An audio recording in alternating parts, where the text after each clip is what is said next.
For today's video, di ba? Na-grill kami dito, tapos na yung Ramadan. Uy, ginuutabang mga langit. Ulam namin yan, no? Biglang nagkaulam kami ng talong at saka sibas. Masarap yung sibas dito. Sobrang sarap ng sibas, malinamnam at saka mataba.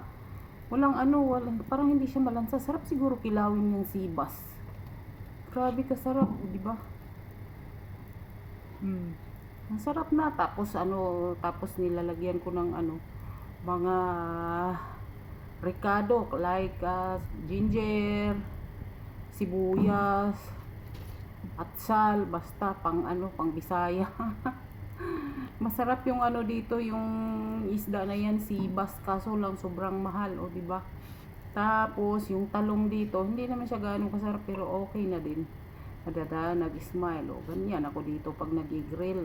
Hindi ko nilalabas yung malaking grill kasi sobrang bigat. Yan ay easy lang siya linisin. Yung isa kasi malaki, kasi pati yung katawan dinadala kasi sa labas, tsaka ang hirap, mainit.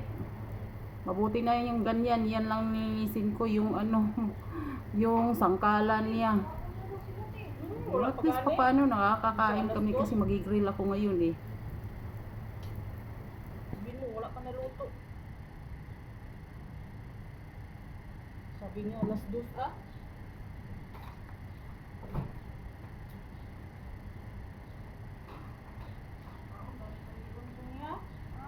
sino may sabi? Oh? Tuwa mo na. Pasagli siya mag-abot. Kaya nga. Sige yung alas 2 Alaw mo 15 pala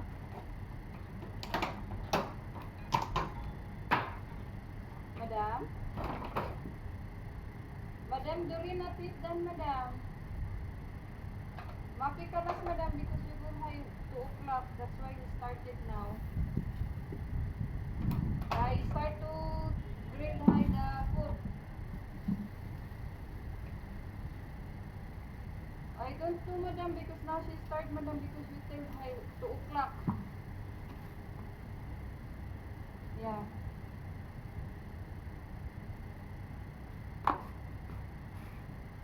Okay.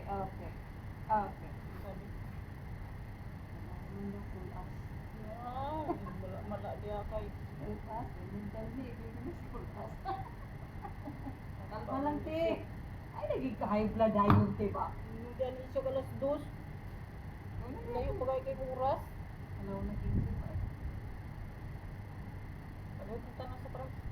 Ano na ti sibas? Oh, sibas. Tsaka painit ako ng day. Sure ba? Okay.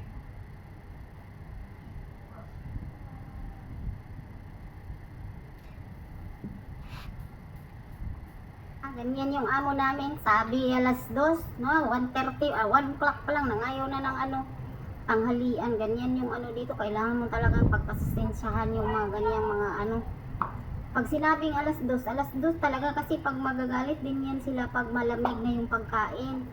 Tapos, pag hindi masarap yung malamig, hindi masarap ang pagkakagrill, magagalit. Tapos ngayon, sabi alas 2, 1 o'clock pa lang, nangihingi na. Agoy, kasarap na ginhambalusin ng mga ito. Uy, ganyan dito. Kailangan mo pag nag-abroad, pahabaan mo talaga yung nila. Pasensya. Yung pasensya mo hanggang lubot, hanggang puwit mo talaga. Sa sobrang inis ko dyan, nililipad na lahat ng mga Ikaw ba nga naman pa mamadaliin kanyang pag-grill? Sobrang init pa naman yan. Buti nga, hindi ako high blood kasi mainit, tapos mainit pa yung labas.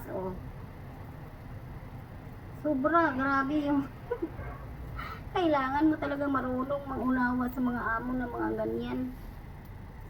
Kasi kung hindi mo mapagkukumbabaan ng mga yan, magpang-abot yung mga niyo, sagutan, mamami, yan ang dahilan ng yan ang dahilan ng pagkakasagutan niyo sa isa't isa.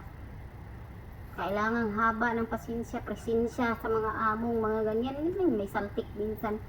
Diba, sinabi alauna, alas 2 ang Kung hindi mo naman yan kung alas 12 ko naman yan sisimulan, magagalit din yan kasi malamig.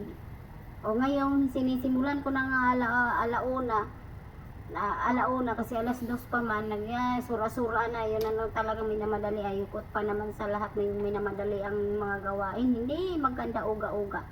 Tinabi ko na lang yung aking mga nilalaga, iniihaw, yung talong ko, inichapuira ko muna, inuuna ko muna yung ano, kasarap na, sarap pa naman ang upo ko dyan, oh. Balde. Parang Pilipinas lang, no? Kaya nagmamadali, oh. Madali lang naman yang ano, madali lang naman i-grill yan kasi ano na siya. Ano lang yan, laham, masarap. Masarap kasi yung laham na yan, sarap na sarap sila. Yan lang, parang ng Pilipinas ako nag-grill. Tsaka ano, nagmamantika yan, kaya madaling maluto yan. Ay, sobrang init, kailangan talagang ano, kailangan talagang magtiis para sa future ng anak. Kung hindi lang talaga walang pinaparal, ay naku, matagal akong lumaya.